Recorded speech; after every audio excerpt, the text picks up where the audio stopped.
Alright, hey guys, this is TsubakiSwagg and I'm coming to you with my review of Parasyte episode 15, Something Wicked This Way Comes. I had to reread that title like 4 or 5 times. I thought maybe they just wrote it wrong, but then it makes sense after you read it.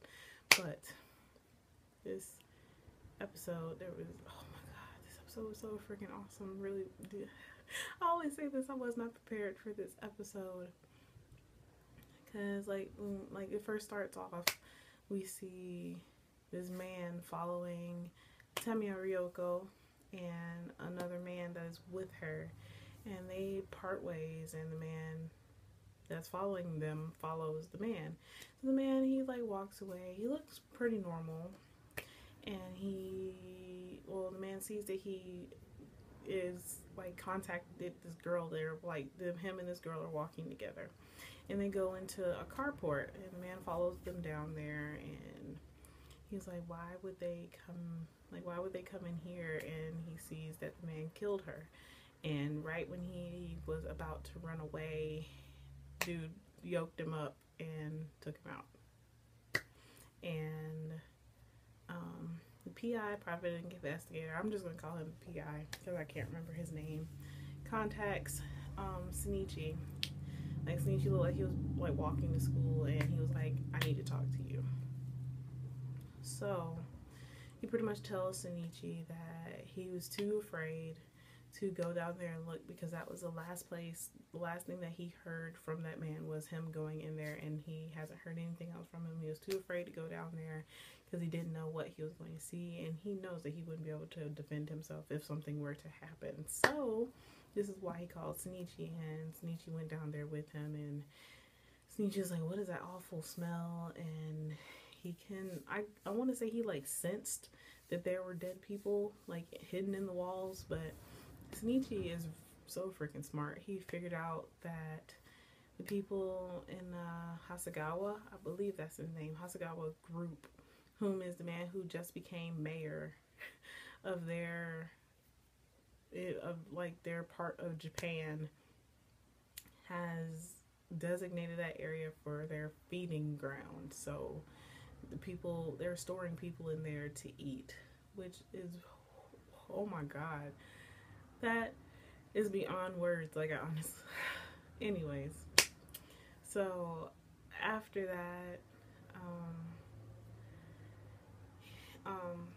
Migi senses that one of his kind is coming, so he, like, Shinichi and the PI hide, and we see this man, like, luring this woman to the exact same spot that they were just standing at, and Shinichi, like, Migi was telling him, don't go out there, don't do anything rash, and Shinichi, of course, he bursts out there and tries to save the woman. The woman tries to run away when Shinichi tells her that he's a parasite, and he takes her out, and Shinichi gets mad, and they, like, start fighting with him, and then they kill him.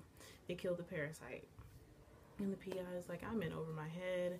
Like, after they walked away from the situation, he was like, I'm done. I can't even do it anymore. I have a wife and a child, and I'm way in over my head. So he gave Shinichi the memory card that had the whole video of Shinichi fighting the parasite, and he, of course, broke it, which I thought was it looked kind of creepy, but me broke it, and PI walked away. He was like, I'm done. Can't even do it anymore. I gave you this whole speech about you saving humanity, and now I can't even do it. So he walked away, and then we see, like, Tamiya Ryoko, she is talking to the head of the group, and he's pretty much telling her that they need to take out Shinichi because he took out one of their own, which is unforgivable. So Tamiya was like, well, even though I don't want you to kill him because he is important, at least leave his body intact because I want to dissect him. Like, way to go, Ryoko. So, after all of that, we see, like, Shinichi, he's at school, and he tries, like, he happens upon Murano, and he's like, there's so many things I can do, but, like, he's like, I just want to protect her. And Migi senses that there are 3 of his kind coming towards him. So Shinichi tries to run away. He happens upon Murano. Murano tries to follow him. Shinichi jumps the fence. and then he got, like, Shinichi ran so far away that Migi couldn't even sense the parasite anymore. So Migi, it was time for Migi to go to sleep. So Migi went to sleep, which kind of sucked. So he was leaving Shinichi by himself for 4 hours. 4 whole hours. 4 whole hours. But right before that, I forgot to mention, there was a part. Shinichi pretty much said that he wants to be able to fight all of the parasites alone. He doesn't want to have to ask for another human for help. He doesn't want to have to ask anybody else for help, and he knows that Migi will probably help him. Will have to help him, because if Shinichi just decides to go out and start taking out parasites, Migi's not going to let him die, because then Migi would die. So, of course, well, I'm not going to say of course Migi would help him, but Migi would probably feel obligated to help him because Shinichi is his host, not because he has any feeling toward Shinichi. Even though Migi is starting to change, and I mentioned that in my last review, Migi is a lot different than he used to be, like when he first met Shinichi. So as Shinichi is changing, so is Migi, which I think is kind of awesome but scary at the same time, also considering the fact that Migi has to go to sleep now as opposed to Migi being awake all the time. So after all of that, Shinichi, like, he gets as far away from the school as he can, and we see the man, the one from the very beginning that was talking to Tamiya Ryoko, and he's like following him, and he was like, your parasite signal is pretty weak, blah blah blah. So Shinichi just darts off and starts running. The dude, he was like, he didn't understand. He's like, this man cannot be a parasite because he's so expressive and laughing and smiling, and yeah, he's way too expressive to be a parasite. But Shinichi didn't want to take any chances. He shot off running, and then eventually he started getting tired. Like, he saw the dude following him, but he got in a truck, and Shinichi is to the point where he is questioning everyone now, which I really honestly don't blame him, because he's had a lot of run-ins with bad people. So he got in a truck with a man and his dog, and he's like, is this man a parasite? Is the dog a parasite? Well, the dog is a little too small to be a parasite, blah blah blah. So he got out the truck after a while, and another truck came up, and the man was on it, of course. And it turns out that all 3 parasites that have been following him, because Migi, it was just at 4 hours, Migi woke up, and Migi got into his fighting stance, and he was like, he didn't understand, because all 3 parasites are inside the man's body. And the man is called, his name is Miki, which means 3 trees. So I want to bet money that parasite is not in his head. I want to say the 3rd parasite is not in his head. You know, of course, the other 2, I want to say 2 of them are in his arms. The 2 are in his arms, but I want to be almost positive that that parasite is not in his head. I could be wrong, but he is way too expressive for it to be in his brain, because most parasites, like all the parasites that have, like, the parasite took over the brain, are like cold and unfeeling, and they have like no emotion whatsoever. They're straight monotone, straight faced, everything.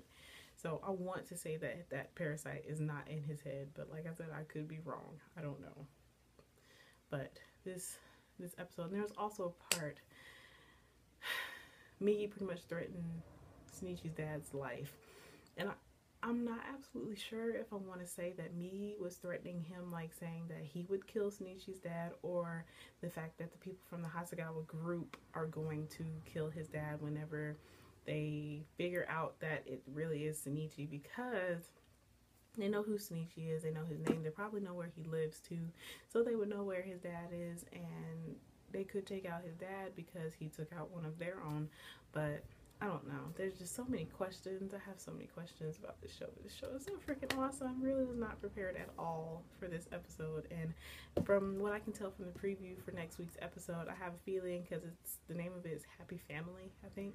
And it either has to do with Shinichi's dad, Tamiya Ryoko's baby, or the PI's wife and daughter. I want to say it could even be like a combination of all 3, or even has to do with like Shinichi and Murano, because he's still in love with Murano. You can tell just by the way he looks at her, you can tell he is in love with Murano. But I have a feeling it's going to have to do something to do with those 4.